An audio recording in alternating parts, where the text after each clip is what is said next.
The face of this thing doesn't look quite the same. I guess we're Because this looking is at almost angles. cut. This is almost cut, right? Yes. It's a cut log. But you know what's really fascinating, Ian? Yeah. And Maybe this got Stephen cut and later. I'm Sure, sure. this tree fell over. Maybe they cut that. Maybe they cut that later. Do you remember the tree we looked at that was cut on an angle? This isn't totally flat. See, that's on an angle, What right? if it's this log here? And if the area where silt was filled in, like we talked about the height of the silt, Yeah. and now this log's got moss growing on it, and I believe it was cut versus broken. Yeah, well, if we're in the right site, this is all ferns and it's all loamy on Yeah. top of the You know on what? top of If the if sand. this is right, they're over here Looking at it all different. versus this. These folks are standing Well, they're over here. like right, they would be right here. at I think the they're end of it. standing here. Well, it depends if this log got broken I off. think they're standing right in here somewhere. If that's course, the these same trees are log gone. as that. Yes, now we have something else to stare at. Another Now- reason to now stare we're at geeking What maps. about these two We're here? geeking out on photos again. No. What about these two here? What we want to do is match these things to the stuff we see on the ground now. That's our goal is. And logs on the ground are awesome if we could still find them intact. So all these were taken down. Well, maybe it was logged in here. But those are dead snags, and I don't think Well- they were. I'm thinking I don't think they were firs. I'm thinking they were something totally different. Well, these are like alders and Yeah. probably a maple, one of these more twisted ones. Mm-hmm. But they've all been stripped. You can see the bark is actually ripped off of them. In the When they die, they get Flood. killed. The bark fluffs off. God only knows how high up the flood went, actually. Now, we're talking silt deposits. No, we're not talking water. none of these here, huh? None of this in here. Well, you can't really see, but I think I see the stumps right here. Yeah. And here's and this this- little log in front, maybe. If this is right, Robert, I mean, that plug of trees we found looked a lot like this. This right in looks here. like It does this. a little bit. This looks like that. See? This area looks like this. Yeah. Slide it over again so it's not overlapping. You just have to tie in that. Looks the same. See this? It's very similar. This, Yeah. Yep. and then you got this. What's missing is that falling log tree that's no longer there and that dead I'm snag. liking this. Yeah, those look good. Well, and Those look good. 5 years difference, too. Yeah. Yep. So one of these is farther back. Look at all the little baby trees that are starting to come Oh, up right there. Now is only what 5 years difference there. Conifers One's and got a Bigfoot face over there. blobsquatch. Now it's a regular forest. Can't see the forest for the trees. So anything else you guys want to add? Well, We could stare at these maps for another 16 hours. But I think just for the future, I think that we'll be able to get in there and measure these things out a little better. now you had talked about taking a tape measure. We brought one up once, but we never did use it. Tend to run out of time. Ran out of time. Yeah. So that'll be a high priority is actually measure everything. Every site, like burn site, measured.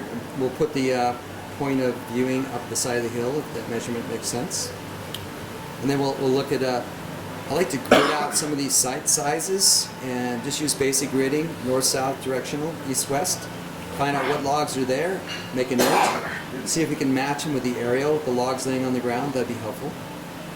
Metal detector, aerial photos from the top, bore Yeah. increments of trees. And, yeah, we already talked about the Ouija board stuff, but anything else? Well, it gets more complicated as we go because now we have somebody's been proposing to me up here by Scorpion Creek and Bobby Short and this other Al Hodgson, so-called Al Hodgson site. We really need to look at those. Although Bobby's not sent me the map yet, I'm not sure she ever will. We know her mileage, so we can walk the creek up from Louse Camp and the Notice Creek Bridge. 2 miles and 10 steps, right? Using GPS or a pedometer, we can replicate the Hindon's directions, at least according to Bobby, and we'll end up in here somewhere. So now we have to do that site, and then we have to pay more attention to the Al Hodgson, so-called Al Hodgson site in this area. But that would mean that Patterson and Gimlin had to have camped at Louse Camp somewhere. But we know from Lyle Laverty and my neighbor Jay Rowland that they didn't camp there because that's where the forestry guys were camping back in '67 all summer long. And most likely, nobody wants to camp next to them. Jay Rowland told me I never saw those guys, but if he's over here in Louse Camp, they could have driven right by and driven up the creek from the this area where the ford was, where the Right, Bluff right. Creek Not a bridge bridge, is but now. a ford. Got It's it. a bridge now, and this is what Al Hodgson told us. So I think we can safely assume that that's the campsite, especially because there's no way to ford the creek until you get down to there. And we're not going to This is blow all this a up. very We're going to steep- take another a look steep at it. canyon. But yeah, we can hike up the creek from there and just analyze this whole segment that we didn't do this summer, Right. because we were just following this idea that it was up there. Around here is and that what up we're going to there. focus on. The bend in the river, the overview looking down, the old trees, the gravel bar, the pretty likeliness of a possibility, if that is, to farther down. So we'll be revisiting here. We'll be again look for some more aerial shots out this way towards MK, although we didn't see anything. We'll just go farther down and just prove that's not the case. Peter Byrne, I don't know. The creek's in the wrong spot, not enough room to shoot down, not enough good height there. I think we need to move the Peter Burns site down where Ian was looking. Peter must have made some mistake in his mind or something, memory. But if we go down into this sandy area down here where Ian and I walked, what was that, 2009? That was a nice looking little sandbar right in there. It's totally overgrown, but if we can just move Peter's site a little towards that rocky plug, we may be able to see something in there that we didn't. Just going on his directions he gave me recently, it was too weird. Because I really like that spot that Ian's talking about. My Down only here. problem is I can see a place where you would cross the creek. I see a place where you could start, nice angled shots, but you think they would have mentioned that rocky plug? Well, Peter Byrne mentioned it. Peter Byrne said the rocky plug was like 350 yards downstream from the film site. And he knew that rocky plug darn well. Yeah, because in that was case- probably the major landmark that people said, look for the rocky plug, Right. and then you'll know you're coming up to the film site. But it's not in the map. That off Titman Within Street. 1,000 feet. Well, of it's it. off Titmus's scale. 1,000 feet, he said. But that's why Yeah, I think that, exactly, yeah. you know, the MK thing must And be we- wrong, because it's downstream from the rocky plug, We you know. measured it out at just over. McLaren describes the same thing, going up the creek, past the rocky plug, then fording the creek and going 1,000 feet. past It the fits. horse camp. It fits in What he there. described It's as like a just- horse camp, or what's described as a corral. A on this- corral. Yeah, let's talk about what would you call this thing again? This is the Richard Henry drawing. Rich Henry drawing. There's a lot of good detail on this. This was drawn in 2004, but it was from their visit in about a couple years after. 1967, right after 67. in November, early November, Jim McLaren went up here with Richard Henry and another guy apparently in a Jeep. And you know, interviewing McLaren this last year, he described how they crossed the creek and went past the horse camp, and there's the horse camp. Right there, it says right Although on there. this It is says off corrals. scale, you know.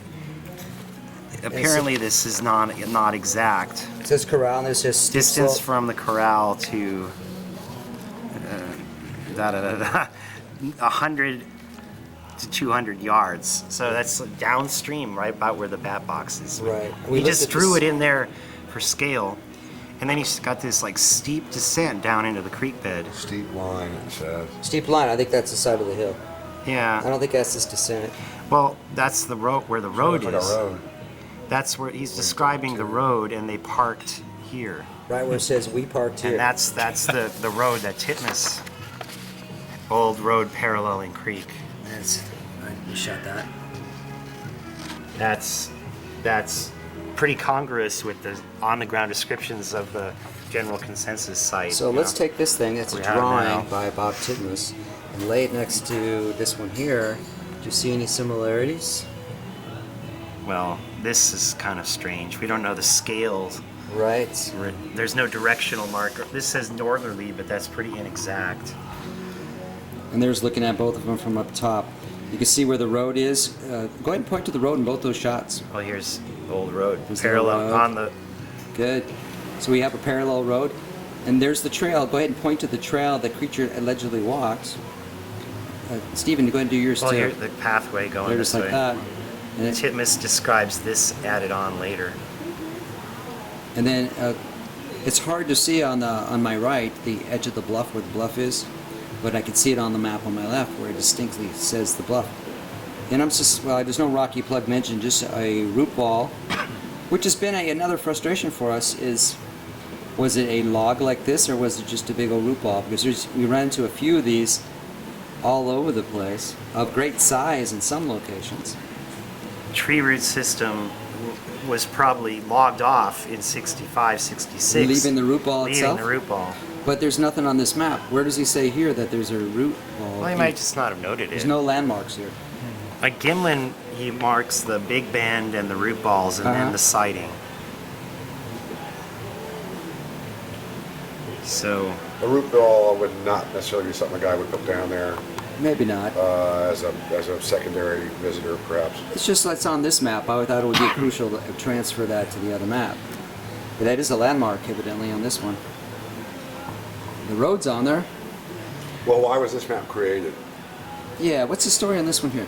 Daniel just wanted him to replicate from memory what the film site looked like when they went there.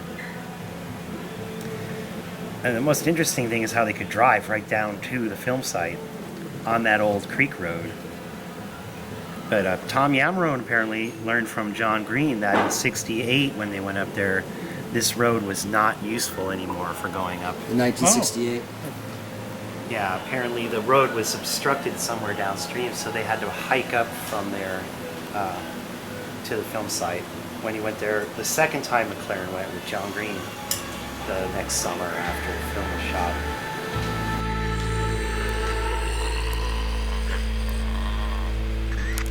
Bigfoot lives.